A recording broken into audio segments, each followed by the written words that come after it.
Some stories are written in books, some are told around the dinner table, and then some stories are carved in stone, and they're just waiting for the people to come and read them.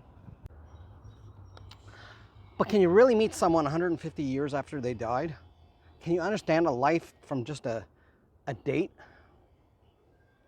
and a name? Today I've come to find out. I'm here to visit my family and to trace a story that starts with a woman I never knew and ends with me. The story begins here. This is Joanna Nash, born Joanna White around 1849. She's my great-great-grandmother. Her history was nearly lost to our family. She was 26 or 27 when she died, shortly after giving birth to her second child. We have no photos, no letters she wrote, no records of her, other than this name carved in time. Joanna's story feels incomplete, but it's not an ending, it's a beginning. Because right here she gives us the next chapter, her son, Frederick T. Nash, the boy she left behind. He's the key. He's the link that connects her world to generations that follow, most of whom are remembered on this very stone. And here's a strange piece of family trivia, a connection I didn't discover until years into my research. Though I never met my great-grandfather Frederick, it turns out he and I share the same birthday. Born in 1874, he lost his mother before he could even form a memory of her. He didn't have an easy start, but he was a survivor. He went to work. The records show him as a stevedore on the docks, a wine clerk, an electrician, a pipe fitter. He moved through Halifax like a man laying down anchors for his family. In 1906, he married Catherine Agnes Hartree, and together they had 9 children. From that one boy who lost his mother so young came a sprawling family. Their stories branched out through marriages, migration, service, and loss. These stones are the chapter headings. But there's one name I always come back to: Edmund Gregory Nash. My grandfather. And this is where the history becomes my memory. I knew him. He wasn't a distant figure in a black and white photo. He was my grandfather. He and my grandmother, Alice Gertrude Ryan, raised a large and loving family of 7 children. He lived to be 94. He was calm, steady, reliable. He was a living link to all of this history, and you felt safe just being near him. For me, these stones aren't just names anymore. They're the roots of everything I know. My grandfather's legacy continued through his children, including my father, his second son, Vernon Joseph Patrick Nash. But you won't find his name on this monument. His name is written on my heart and etched in my memory. My father joined the Canadian Armed Forces when he was 17.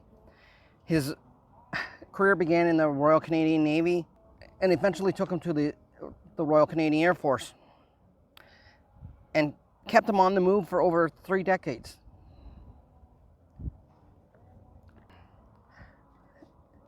That life of service took him and my family all over the country, from a naval radar station in Cape Breton, where he met my mother, to Quebec, where I was born, and he served during the October crisis, from peacekeeping in Egypt after the Yom Kippur War to bases in New Brunswick, Ontario.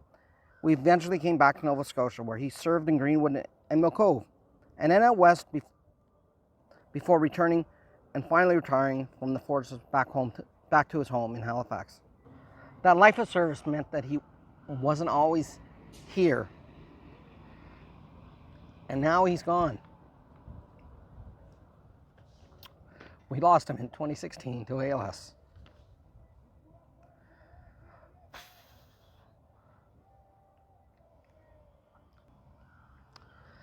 Time and distance are the enemies of family history, but the greatest enemy is the loss itself.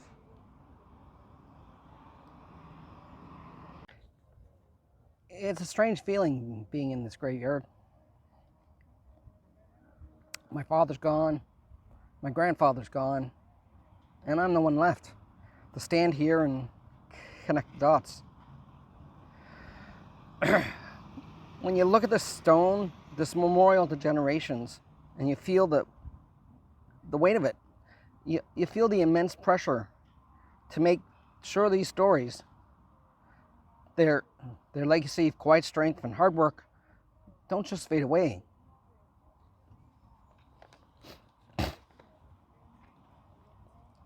My grandfather, Edmund, or we called him Ned, was kind and gentle. And just like his father, Frederick, before him, he worked as a pipe fitter in the Halifax shipyards. My father, Vernon, was the model of a great dad. I'm sure the character was passed down from his father. They were both steady, fair, and present. Even when distance made it hard, for me, my dad was the standard of what a dad should be.